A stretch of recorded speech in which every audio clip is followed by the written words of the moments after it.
আসসালামু আলাইকুম। আজকের ভিডিওতে একটা ইন্টারেস্টিং জিনিস দেখাবো, তাহলে ভিডিওটি দেখতে থাকুন। প্রথমে দেখিয়ে নিচ্ছি, আমার ছাদ বাগানে কিন্তু প্রচুর পুঁই শাক হয়েছে। এগুলো হারভেস্ট করার টাইম হয়ে গিয়েছে, দ্রুত এগুলো হারভেস্ট করতে হবে। কি সুন্দর সবুজ সবুজ পুঁই শাক, দেখলে মনে হয় কাঁচাই খেয়ে ফেলি, এত সুন্দর পুঁই শাক। এগুলো চিংড়ি মাছ দিয়ে রান্না করলে দারুণ হবে খেতে। গরমের শাকের মধ্যে পুঁই শাক কিন্তু এক নম্বরে আছে। চাইলে ছাদে বা বারান্দায় সহজেই পুঁই শাক লাগিয়ে পুঁই শাক সারা বছর খেতে পারেন। এই পাশে বেগুন গাছে নতুন করে আবারও ফুল এসে পড়েছে। চলুন এবার দেখিয়ে দেই সুন্দর একটা জিনিস। এই যে দেখুন, আমার ধুন্দুল গাছে ফুল ফুটেছে। এইখানে আছে একটা স্ত্রী ফুল। স্ত্রী ফুল চেনার উপায় হচ্ছে, ফুলের নিচে লম্বা ছোট্ট একটা ধুন্দুলের মতো থাকবে, সেটাই হচ্ছে স্ত্রী ফুল। আর পুরুষ ফুলে কিন্তু এইরকম কোনো কিছুই থাকে না, শুধু একটা ফুল থাকে।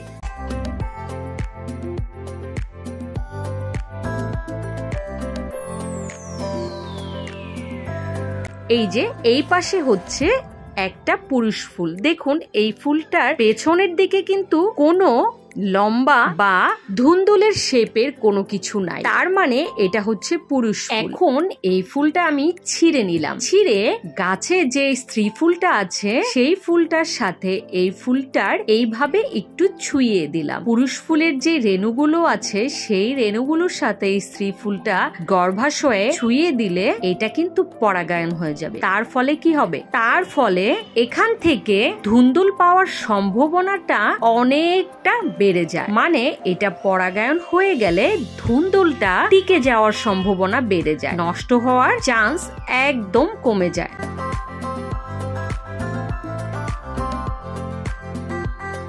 তবে হ্যাঁ, এই ব্যাপারটা অবশ্যই খেয়াল রাখতে হবে, একদম আলতো করে ছুঁয়ে দিতে হবে যাতে ফুলে কোনো রকম আঘাত না লাগে। ব্যাপারটা দারুণ না? আর এইভাবে পরাগায়ন করে দেওয়ার পর যখন ধুন্দুল বা যে কোনো ফল টিকে যাবে, মানে 2-1 দিনের মধ্যেই তো বোঝা যাবে এটা টিকে গিয়েছে কিনা। টিকে গেলে তখন সেটা পলিনেট করে দিতে হবে। পলিনেট মানে হচ্ছে ব্যাগিং করে দিতে হবে।